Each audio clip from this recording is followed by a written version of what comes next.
वह आदमी अचानक एक काले रंग की तरल पदार्थ से घिर गया। कुछ ही पलों में यह तरल उसके शरीर के साथ पूरी तरह से मिल गया और इस तरह इस फिल्म का दूसरा विलेन वेनम का जन्म हुआ। लेकिन जब वेनम ने स्पाइडरमैन की तरह हवा में झूलते हुए स्विंग किया, तभी उसे एक हत्यारे ने अचानक हमला कर दिया। पर जब उस हत्यारे को एहसास हुआ कि यह स्पाइडरमैन नहीं है, तो दोनों ने एक दूसरे के साथ समझौता कर लिया और मिलकर स्पाइडरमैन को खत्म करने का फैसला किया। इसके लिए उन्होंने पीटर की गर्लफ्रेंड एमजे को बंधक बना लिया। अपने प्यार को बचाने के लिए पीटर ने अपनी पुरानी स्पाइडरमैन सूट को फिर से पहन लिया। जैसे ही स्पाइडरमैन ने एमजे को बचाने के लिए छलांग लगाई, वेनम ने झट से एमजे को पकड़ लिया और फिर एक जबरदस्त पंच से स्पाइडरमैन को दूर फेंक दिया। स्पाइडरमैन अभी उठा ही था कि एक विशालकाय सैंडमैन उसके सामने आ गया और एक जोरदार मुक्का मारने ही वाला था, लेकिन इसी दौरान पीछे से वेनम ने स्पाइडरमैन का गला जकड़ लिया। इसके बाद स्पाइडरमैन को बेरहमी से पीटा गया, लेकिन ठीक इसी नाजुक मौके पर सैंडमैन के शरीर पर अचानक एक गॉब्लिन ग्रेनेड आ गिरा और धमाके के साथ वह गंभीर रूप से घायल हो गया। दरअसल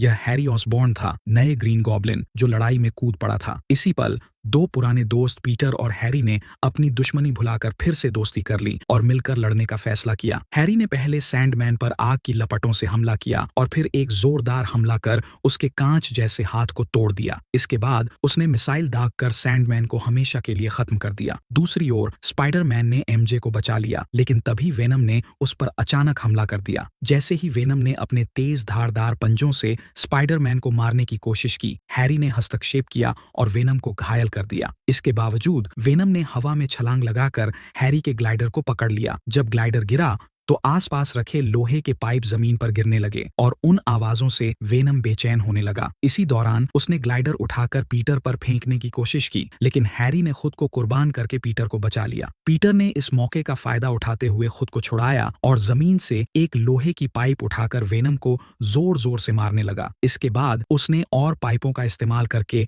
वेनम को बीच में फंसा दिया। इसी दौरान उसने एडी ब्रॉक को वेनम के अंदर से खींचकर अलग कर दिया। फिर पीटर ने एक हैंड ग्रेनेड उठाया और वेनम की तरफ उछाल दिया, लेकिन एडी अपनी सुपर पावर की लालसा में वेनम के पास वापस चला गया और दोनों एक साथ धमाके में जलकर राख हो गए। फिल्म के अंत में पीटर को सैंडमैन से यह सच पता चलता है कि उसके अंकल बेन की मौत असल में एक गलती थी, एक दुर्घटना, न कि जानबूझकर किया गया मर्डर। यह जानकर पीटर ने आखिरकार सैंडमैन को माफ कर दिया। हालांकि यह टोबी मैगवायर के स्पाइडरमैन ट्रायलॉजी की आखिरी फिल्म थी, लेकिन 14 साल बाद टोबी का स्पाइडरमैन फिर से एक और फिल्म में दिखाई दिया। तो क्या आप जानते हैं कि वह कौन सी फिल्म थी? अगर जानते हैं तो कमेंट सेक्शन में लिखें।